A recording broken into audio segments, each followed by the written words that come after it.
And this is what's going to turn into a firefight. An uppercut that he didn't see coming. This is what happened. Saul Canelo Alvarez kembali berhasil mempertahankan gelar juara tak terbantahkan kelas menengah super, usai menang angka mutlak atas petinju senegaranya, Jamie Munguia, pada hari Sabtu tanggal 4 Mei tahun 2024 atau Minggu, tanggal 5 Mei tahun 2024 waktu Indonesia.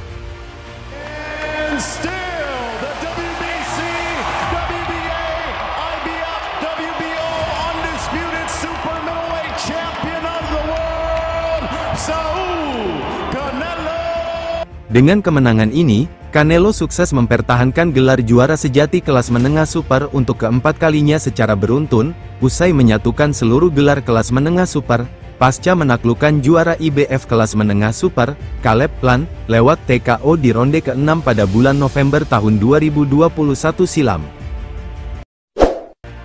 Pertarungan antara Canelo versus Munguia, tanggal 4 September tahun 2024 kemarin, sebenarnya berlangsung cukup seru dan menarik. Kedua petinju, baik Munguia maupun Canelo, berusaha mengeluarkan kemampuan terbaiknya untuk memenangkan pertarungan.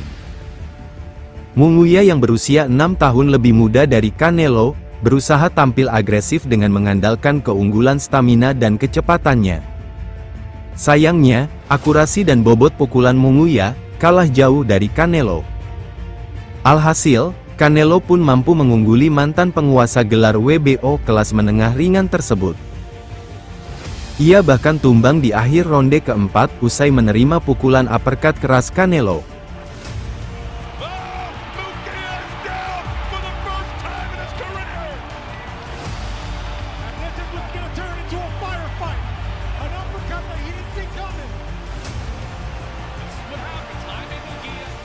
Alhasil, seluruh juri memberikan kemenangan angka mutlak bagi petinju Meksiko berusia 33 tahun tersebut. Hasil pertarungan Canelo versus Munguia kemarin, sebenarnya sudah bisa ditebak sebelum pertarungan digelar, di mana mayoritas pecinta dan pengamat tinju setuju, jika Munguia bukanlah lawan sepadan bagi Canelo.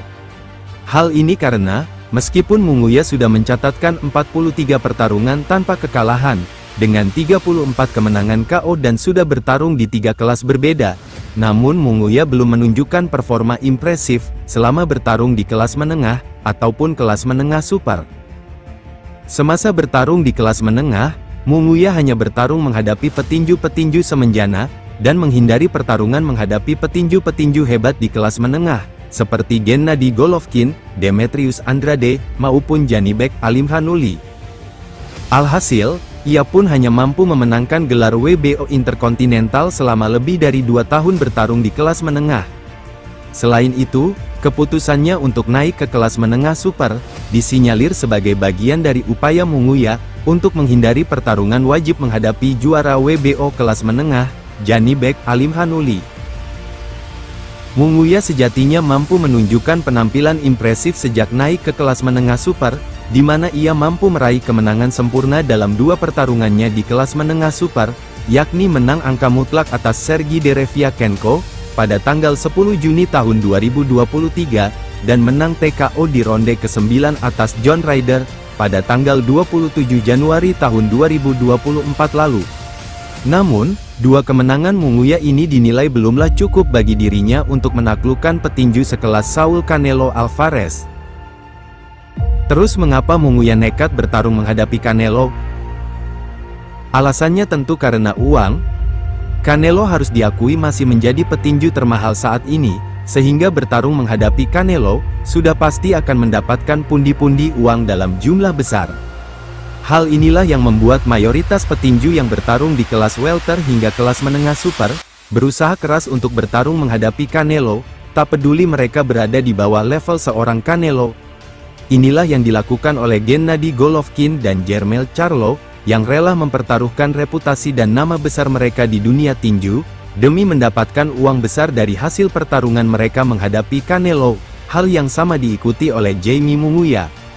Kondisi ini jelas menjadi angin segar bagi Canelo untuk tetap mengokohkan posisinya sebagai juara tak terbantahkan kelas menengah super.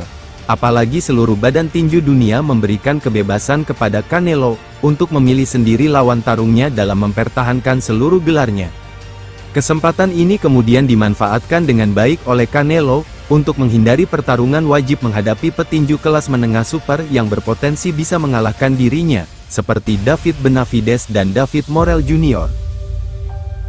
Dengan status Canelo sebagai petinju termahal saat ini, dan mampu menghasilkan pundi-pundi uang dalam jumlah besar dari setiap pertarungannya, maka perlakuan istimewa yang diberikan oleh seluruh badan tinju dunia kepada Canelo, sepertinya akan terus berlanjut dalam beberapa tahun ke depan. Hal inilah yang mendorong David Benavidez memutuskan untuk meninggalkan kelas menengah super dan naik ke kelas berat ringan, yang lebih terbuka memberikan kesempatan bagi dirinya untuk memenangkan gelar juara, ketimbang bertahan di kelas menengah super. Dengan demikian, tak berlebihan rasanya jika kita menyebut Canelo sebagai petinju yang mustahil bisa ditaklukkan untuk saat ini.